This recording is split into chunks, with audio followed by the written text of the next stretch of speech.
Imaginez un instant que TVL atteigne la taille d'un BFM, d'un TF1 ou de France 2. Le scandale d'État de la gestion sanitaire aurait fait la une et aurait livré son lot de mensonges éhontés. Imaginez. Le scandale d'État McKinsey aurait fait la une et aurait été pleinement connu des Français avant qu'ils se prononcent dans les urnes. Imaginez. Pour mettre TV Liberté au sommet donc de l'information, pour que TV Liberté touche donc tous les Français, il est nécessaire que les donateurs et les téléspectateurs ne relâchent pas leurs efforts. Nous les sollicitons à nouveau aujourd'hui. Notre appel aux dons doit permettre d'amplifier l'action de TV Liberté, d'équilibrer notre budget annuel, de prendre en compte les mois d'été où les rentrées financières se raréfient et surtout de soutenir les actions de développement des prochaines semaines. La priorité est en effet la refonte complète de notre site internet. Notre mission est claire, nos objectifs sont tracés. Participer à la grande aventure de la presse alternative en nous soutenant financièrement. Imaginez un instant que TVL ait la puissance de France 2, TF1 ou BFM. Aidez-nous par un don utile contre le parti des médias. Contre ce parti des médias, prenez le parti des libertés. Aidez TV Liberté.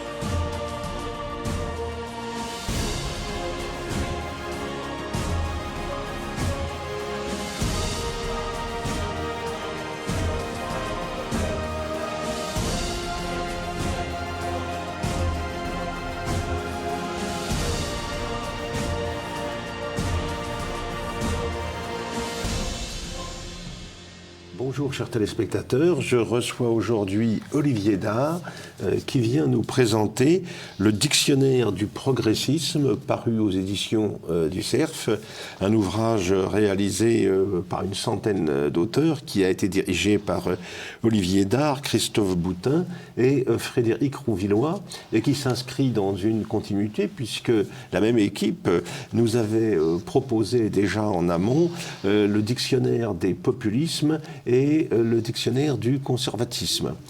Alors, le progressisme, vaste affaire, hein, puisque le terme est à la mode, puisque notre président de la République se pose comme le champion de cette cause progressiste. Pendant longtemps, on a évoqué le progressisme surtout il y a quelques dizaines d'années quand on parlait du christianisme progressiste.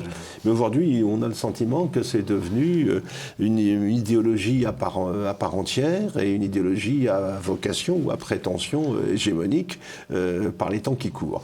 Donc il était d'autant plus nécessaire de présenter un diagnostic concernant la maladie en question. Et de ce point de vue, le docteur Olivier Dahr me paraît particulièrement compétent pour évoquer le sujet. Hein, un ouvrage donc qui compte 260 articles réalisés par 130 auteurs, donc un ouvrage tout à fait considérable, un ouvrage de plus de 1200 pages et qui nous fournit des clés extrêmement précieuses pour comprendre le monde dans lequel nous sommes et les tendances lourdes qu'il travaille actuellement. Alors, tout d'abord, Olivier Dahr, pouvez-vous nous dire à partir de quel moment ce terme de progressisme s'impose? L'idée du progrès, nous la connaissons, elle se confond avec le 19e siècle, hein, du fait des formidables avancées du progrès technique à l'époque. Tout cela inspire une confiance générale aux populations, à l'opinion publique. Progrès technique, certes, mais dès le 18e, Condorcet nous parlait déjà des progrès de l'esprit humain et donc des progrès moraux, intellectuels, liés à l'émancipation par l'éducation, tout cela paraissait tout à fait irréversible. Et puis ensuite, il y a eu le grand choc, évidemment, de la guerre de 30 ans européenne 14-45, où là, l'espoir s'est effondré, l'illusion s'est dissipée, on a été confronté à un retour du tragique absolument terrible, et le progrès, pour parler couramment, on a pris un sérieux coup dans l'aile. Alors, le progressisme aujourd'hui, comment pourrait-on le définir? Comment pourrait-on cerner ses principales caractéristiques? Et pourrions-nous revoir aussi quelles ont été les étapes de son développement? Alors, en bon historien, je vais commencer, et ça ne vous est par le commencement, voilà, par effectivement les étapes du développement, et je reprendrai, Philippe Conrad, ce que vous disiez à propos effectivement de l'importance du XVIIIe siècle, du XIXe siècle sur, au fond, l'idéologie du progrès, et ce qui caractérise finalement le progressisme, à la différence du conservatisme en particulier, c'est le fait que le mot progressisme apparaît finalement assez vite par rapport à la naissance de la notion même de progrès. Puisque on considère que le mot progressisme fait son apparition dans le dictionnaire des mots nouveaux en France autour de 1842. Donc c'est de ce point de vue-là tout à fait intéressant à observer. Le progressisme apparaît, qu'est-ce qu'il désigne au fond? Il désigne déjà une doctrine politique en marche, si je puis dire, vers le progrès, et ce progressisme va effectivement irriguer toute l'histoire du XIXe siècle et du XXe siècle jusqu'à aujourd'hui, jusqu'à Emmanuel Macron et la République en marche. Alors simplement, ce progressisme, finalement, et c'était un des défis pour nous de le définir, c'est ce progressisme, ce qu'il faut en comprendre, c'est qu'il est, si vous voulez, à la fois, il a une ligne générale, effectivement, cette affirmation, cette croyance dans le progrès, mais il a des déclinaisons qui peuvent être différentes. En particulier, je prendrai 3 exemples pour faire vite. Sous la Troisième République, au fond, les républicains progressistes, à la fin du XIXe siècle, ne sont pas finalement des hommes dans l'opposition du tout. Ce sont plutôt, j'allais dire, l'aile du centre-droit du Parti républicain. Par opposition aux radicaux. Voilà, par opposition aux radicaux. Donc on a finalement un passage des opportunistes aux progressistes. Voilà. Donc, de ce point de vue, c'est une étape intéressante. Ces progressistes sont très différents. Si on regarde l'après-Seconde Guerre mondiale, vous parliez effectivement des chrétiens progressistes ou des catholiques progressistes, symbolisés notamment par le nom d'André Mandouze, dont on a reparlé au moment de l'anniversaire des 60 ans des accords d'Évian, de l'Algérie. André Mandouze fait partie de ces catholiques de gauche qui souhaitent, après la Seconde Guerre mondiale, une entente avec les communistes. Et de ce point de vue, sous la 4e République, et longtemps, le progressisme renvoie au fond d'abord à des liens avec le Parti communiste et l'Union progressiste que met en place le PCF au tournant des années 1950. C'est au fond un moyen de regrouper autour de lui des compagnons de route du Parti communiste. Et d'ailleurs, Robert Hue ne l'a pas oublié parce que par la suite, il a lui-même fondé un mouvement où il était question de progressisme. Aujourd'hui, effectivement, Emmanuel Macron, La République en marche, s'affirme comme les tenants du progressisme. Alors évidemment, ils sont très très loin des compagnons de route du Parti communiste, mais ils ont malgré tout la conviction que nous sommes, j'allais dire de nouveau, en marche vers le progrès. Et ce que nous avons essayé de montrer effectivement dans ce dictionnaire, c'est à quel point finalement, le progressisme se renouvelait, j'allais dire, régulièrement, mais signifiait en même temps la promotion et l'affirmation d'un avenir radieux qui, de toute façon, peut être nécessairement meilleur que le présent et surtout le passé. Et à notre sens, puisque vous parliez des 3 dictionnaires que nous avions effectivement mis sur pied, il y a une vraie cohérence, c'est un vrai projet intellectuel, si vous voulez, de passer du conservatisme au populisme, au progressisme. Il y a une opposition principielle radicale entre progressisme d'un côté et conservatisme de l'autre. Oui. Et alors, le progressisme, finalement, à travers toutes ces métamorphoses au fil des derniers siècles, c'est une idéologie qui a attend les lendemains qui chantent. C'est une idéologie tournée vers l'avenir. C'est une idéologie qui s'affirme optimiste. Toujours. C'est-à-dire qui conteste la fatalité, en quelque sorte, du tragique dans l'histoire, absolument, quelque part. Et qui, si vous voulez, a aussi maille à partir, si je puis dire, avec l'importance de la technique, le culte de la technique, et cette idée que finalement, l'homme est capable de se transformer. Il y a dans le progressisme une forme d'évolutionnisme tout à fait intéressant, si vous voulez. C'est ce qu'on retrouve avec les démarches aujourd'hui dites surhumanistes, voilà. Avec tout le discours politique qui vient de la Silicon Valley, absolument. Et des développements possibles de l'informatique, de la numérisation. Absolument. Et d'ailleurs, c'est moi parce que moi c'est un sujet qui m'intéresse beaucoup depuis ma thèse, la question du transhumanisme. C'est moi d'ailleurs qui ai rédigé l'entrée au transhumanisme. Oui. Le transhumanisme peut être défini comme une sorte de techno-progressiste. Je ne dis évidemment pas que tous les progressistes d'aujourd'hui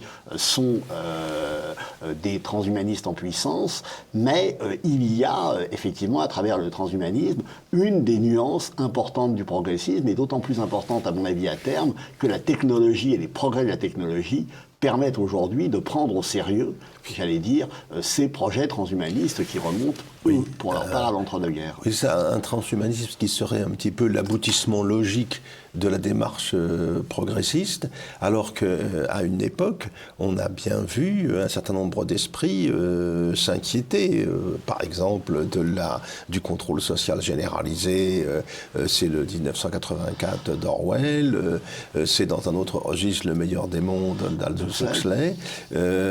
Tout cela apparaissait comme des signaux d'alarme, en quelque sorte. Des signaux d'alarme, mais on est notamment à propos du cas d'Orwell et de 1984, dans un contexte où, effectivement, les régimes totalitaires sont présents, et donc il y a un combat, effectivement, très marqué devant la menace totalitaire. Aujourd'hui, évidemment, cette menace totalitaire est réputée avoir disparu du fait de l'effondrement de l'Union soviétique, mais je rappelle quand même qu'il y a l'État chinois, qui n'est pas en la matière, et n'oublions pas non plus la Corée du Nord et d'autres régimes. Mais de ce point de vue, c'est un débat, ce débat sur le totalitarisme, qui est évidemment beaucoup moins prégnant pour nos contemporains, qui ne l'était avant la chute du mur de Berlin en 1989. Parce que le contrôle numérique issu du progrès technique, c'est aussi quelque part potentiellement une forme de menace totalitaire. Alors c'est effectivement... Et d'ailleurs les régimes totalitaires au sens strict du terme actuel, on pense à la Chine évidemment, combinent tout à fait les deux choses. Et j'ajouterais, parce que c'est un auteur que je connais bien pour lui avoir consacré une biographie en son temps, que quelqu'un comme Bertrand Jouvenel dans Du pouvoir montrait très bien comment finalement l'État, et en particulier l'État démocratique, pouvait construire et édifier presque à son insu un certain nombre d'outils, d'instruments qui pouvaient être réutilisés par effectivement d'autres formes de régimes politiques. Et de ce point de vue, sans évidemment tout mélanger, mais il est évident que des pratiques dévoyées, de la vidéosurveillance, etc., peuvent déboucher sur un contrôle social et politique inquiétant. Le poids technique en lui-même, a priori, il est neutre, mais ensuite il peut être évidemment détourné, utilisé, instrumentalisé au service d'autre chose, d'une cause, d'un projet totalitaire. Et là, c'est très intéressant de bien mettre en lumière les ambiguïtés de certaines évolutions actuelles. Absolument. Mais alors là, nous sommes loin des Lumières, parce que les Lumières, c'est un peu le commencement de tout dans ce domaine. C'est le XVIIIe siècle qui ouvre la danse, en quelque sorte. Tout à fait. Mais si vous voulez, en même temps, et c'est ce que nous essayons de montrer, si vous voulez, ce progressisme, il a une colonne vertébrale, mais il possède de multiples nuances. Donc, de ce point de vue, et d'ailleurs on l'a bien vu au moment de la campagne présidentielle, le nombre de candidats se réclamant du progressisme. Emmanuel Macron, on allait de Emmanuel Macron à Philippe Poutou, et même Valérie Pécresse considérait qu'elle appartenait à la frange progressiste de la droite. Donc évidemment, on a bien un panorama politique extrêmement large. tout le monde il est progressiste sauf les deux méchants, quoi. Oui, non, mais je pense que c'est un élément de ce point de vue-là tout à fait intéressant qui nous montre aussi à quel point ce terme est polysémique. Mais j'ajouterais, et ça c'est peut-être un point qui peut intéresser aussi nos téléspectateurs, c'est que le progressiste d'hier d'aujourd'hui peut dénoncer le progressiste d'hier, sans d'ailleurs forcément s'en rendre compte. Je suis de ce point de vue-là très frappé de discours aujourd'hui réputés progressistes, remettant en cause les 30 Glorieuses. Remettant en cause la croissance, etc. Oui. La croissance, en son temps, était considérée, avec tout ce qu'elle véhiculait, comme une forme de progrès difficilement discutable. Et c'était une croyance très consensuelle. Très partagée. Alors, n'oublions pas, parce qu'aujourd'hui, il est de bon ton d'accabler, effectivement, les sociétés des Trente Glorieuses, que justement, vous le rappeliez tout à l'heure, Philippe Conrad, ces sociétés des Trente Glorieuses sortaient effectivement de la Seconde Guerre mondiale, du rationnement, des pénuries, et que de ce point de vue, pouvoir vivre autrement et dans un pays reconstruit avec un certain nombre de biens de consommation était séduisant forcément.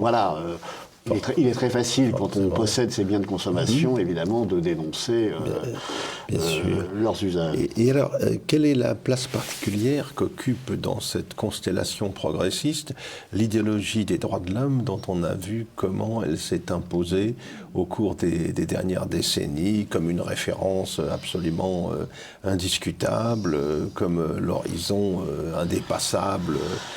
Alors, elle a évidemment, elle joue un rôle tout à fait important, bien entendu, mais ce qui me paraît peut-être là aussi intéressant, et ça va nous ramener aussi à la question du transhumanisme, c'est de considérer que pendant des décennies, ce progressisme, et restons même sur le XXe siècle, il est au fond envisagé à l'échelle du groupe, à l'échelle d'une société.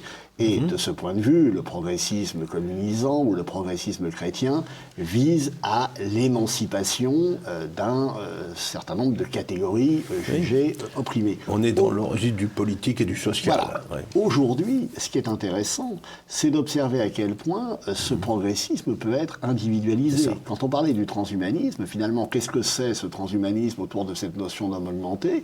C'est considérer que je peux moi-même me façonner mon propre corps, je peux moi-même me rajouter ou me transformer tel ou tel organe, etc. etc. On est passé, de ce point de vue, du collectif à l'individuel, et le néolibéralisme d'un côté, le marché de l'autre, le technoprogressisme également, peuvent tout à fait faire bon ménage. Se combinent en quelque sorte, et avec une nouveauté aussi, on évoquait le progressisme dans le registre politique et social. Aujourd'hui, on a le sentiment que c'est dans le domaine du sociétal que se situe l'essentiel du combat, entre guillemets, progressiste. C'est-à-dire tout le développement des courants LGBT, tous les débats relatifs au genre.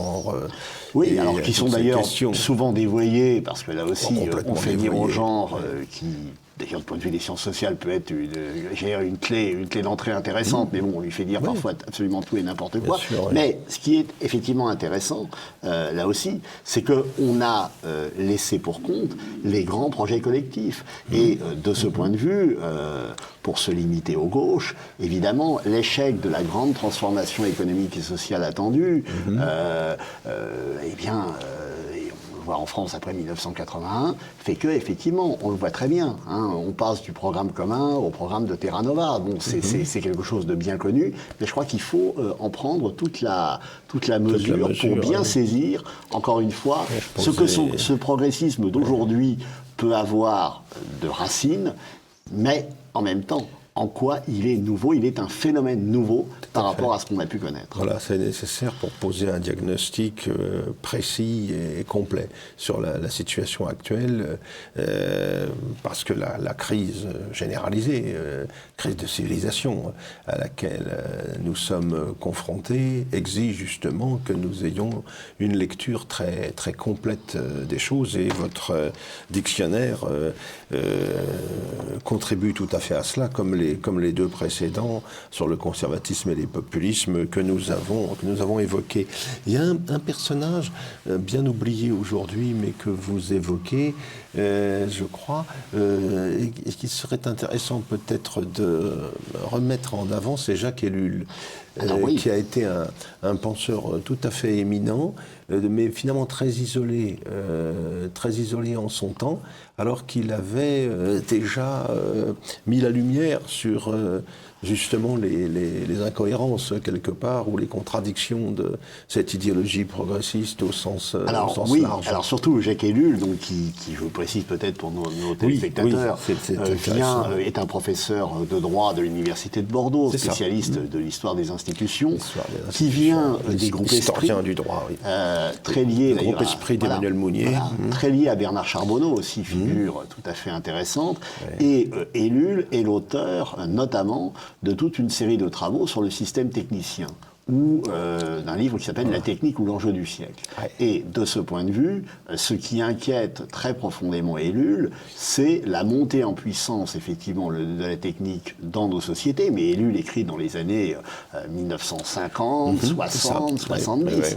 Il est très inquiet de cette poussée technique, et il y voit effectivement un danger pour la civilisation. Mais je dirais que Ellul est intéressant de ce point de vue, du point de vue des critiques effectivement de la technique. Il y a un autre personnage qui aujourd'hui revient quand même sur ce terrain-là, sur le devant de la scène, et à mon avis a raison, que j'ai pour ma part aussi beaucoup étudié, c'est Bernanos, et le Bernanos de la France contre les robots. Parce qu'en 1947, Bernanos dans la France contre les robots pose lui aussi un diagnostic extrêmement aiguisé sur les dangers de l'homme-machine, sur les dangers du machinisme, la robotisation de cette société et la déshumanisation qui en découle. Et ça, je crois que c'est un élément très important. La question de l'homme, vous parliez de la crise, Thierry Molnier dans l'entre-deux-guerres publie un livre qui s'appelait La crise est dans l'homme. La question de l'homme est aujourd'hui, à mon sens, centrale. Et la question de l'humanisme également, l'humanisme est traité dans le dictionnaire par Rémi Brague, c'est un élément tout à fait essentiel. On a le sentiment, et on est un peu surpris par le fait qu'en notre époque où l'écologie tend à s'imposer comme une manière de penser obligatoire, toutes ces dérives-là issues du développement de la technique ne semblent pas intéresser plus que ça nos écolos de service. Alors ça dépend lesquels, d'ailleurs, voilà, je pense lesquels, que bien pour sûr. le coup l'écologie, oui, donc pas effectivement, pas nécessairement Europe Écologie Les Verts. Pas l'écologie politique officielle. D'aujourd'hui, qui a effectivement d'autres préoccupations, comme on l'a vu très récemment à Grenoble. Mais ce qui me paraît intéressant, effectivement, c'est là aussi de revenir par rapport à la question de l'écologie aux origines de ce qui est quand même bien une doctrine politique, et de montrer là aussi la polysémie de cette doctrine politique. Et l'écologie, ce n'est pas uniquement, et je le dis pour nos téléspectateurs, du point de vue de l'histoire des idées, Europe Écologie Les Verts n'est pas le seul débouché possible de l'écologie politique. Il y a toute une série de courants extrêmement riches qui posent des limites. Il y a eu une OPA qui s'est réalisée par l'extrême gauche sur le thème écologique au cours des dernières décennies, qui n'avait rien a priori de fatal. Oui, puis il y a eu aussi tous les liens en France avec toute la question du combat antinucléaire, du combat tiers-mondiste. Bon, de ce point de vue, l'histoire de l'écologie politique est, j'allais dire, infiniment plus riche que beaucoup, y compris de ses critiques, ne l'imaginent. Et alors, il y a un article peut-être un petit peu inattendu dans votre ouvrage consacré à la Californie, qui semble en quelque sorte résumer, cristalliser le chimiquement pur du progressisme, si on vous suit bien. C'est pour ça qu'on avait, parce que quand on a réfléchi aux entrées, on a essayé de mêler des auteurs, des thématiques, des lieux, etc.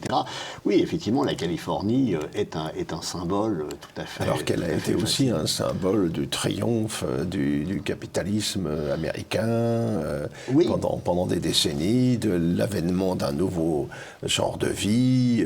Oui, mais le progressisme n'est pas du tout incompatible avec le capitalisme. Oui, oui, bien sûr. Et j'ajouterais même qu'aujourd'hui, les deux sont, à mon sens, intrinsèquement liés avec toute la marche vers le néolibéralisme, le néolibéralisme tel qu'on l'appelle aujourd'hui. Hein. Oui. Le néolibéralisme, c'est pas celui de Raymond Aron et du colloque Lippmann, mais c'est au fond le triomphe du marché, ce que certains appellent le marchéisme, hein. Et c'est bien de ça dont on parle, et ce n'est nullement incompatible avec le progressisme. Alors il y a un point également sur lequel je voudrais vous entraîner, c'est celui dans le discours actuel de l'opposition entre le bloc populaire, le bloc élitaire. Alors dans tout cela, le progressisme que l'on aurait imaginé naguère proche du bloc populaire, portant les espoirs de lendemain qui chante du bloc populaire, aujourd'hui ce progressisme semble être le monopole du bloc élitaire, pour reprendre le jargon actuellement dominant. La formule de Jérôme Sainte-Marie, d'ailleurs, qui est écrit dans le dictionnaire, oui. C'est-à-dire que, encore une fois, ça renvoie à toutes ces nuances du progressisme. Quand André Mandouze est un catholique progressiste, qu'est-ce qu'il met en avant? Il dénonce l'institution ecclésiastique, le conservatisme de l'Église, etc. Il veut retrouver le christianisme des origines et donc repartir vers les pauvres, etc. C'est toute l'histoire des prêtres ouvriers, etc. Aujourd'hui, c'est pas du tout ce dont il est question. Le progressisme, effectivement, est un projet qui est très largement porté par des élites urbaines, pour des élites urbaines. Ça ne veut pas dire qu'évidemment il n'est pas des échos ailleurs, mais de ce point de vue, l'opposition conservatisme-progressisme ou populisme-progressisme, elle met face à face, pour une part, bloc populaire, bloc élitaire, France urbaine, France périphérique. Ça me paraît assez clair, et la carte électorale du deuxième tour de l'élection présidentielle semble confirmer cette tendance-là. Alors, face à cette montée en puissance à tentation hégémonique du progressisme dans le paysage idéologique, on constate quand même aujourd'hui un certain nombre de réactions, peut-être dispersées d'une certaine manière, mais des auteurs, des journalistes, des intervenants dans les grands médias. Je pense à quelqu'un comme Mathieu Bock-Côté, à des journalistes comme Eugénie Bastier ou Charlotte Dornelas. On a le sentiment qu'il y a un front de défense qui est en train de s'organiser de manière plus ou moins informelle. Qu'est-ce que vous pensez des possibilités de développement de cette résistance au progressisme? Disons qu'il faudrait, si vous voulez, déjà l'articuler. Alors les noms que vous citez, en particulier donc Mathieu Bock-Côté et Eugénie Bastier, s'inscrivent, eux, dans une réaction qui est une réaction conservatrice. C'est-à-dire que s'il y a du progressisme, à quoi l'opposer? Que lui oppose-t-on? Maintenant, si on parle de conservatisme, de quel conservatisme parle-t-on?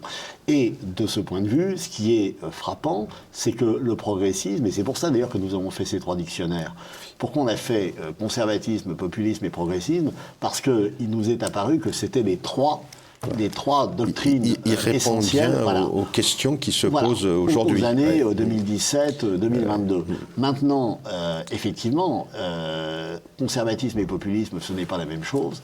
Et si doit advenir une alternative à ce progressisme, il va bien falloir qu'à un moment ou à un autre, les deux composantes réussissent à trouver la synthèse. De compromis, de synthèse, ce qui n'a rien d'évident, parce que là encore une fois, sociologiquement, idéologiquement et historiquement, on est en présence de réalités différentes. Et on l'a d'ailleurs très bien vu à la dernière présidentielle. Si on regarde l'électorat d'Éric Zemmour, pour faire simple, et celui de Marine Le Pen, on voit très bien ça correspond à deux réalités sociales, idéologiques différentes. Absolument.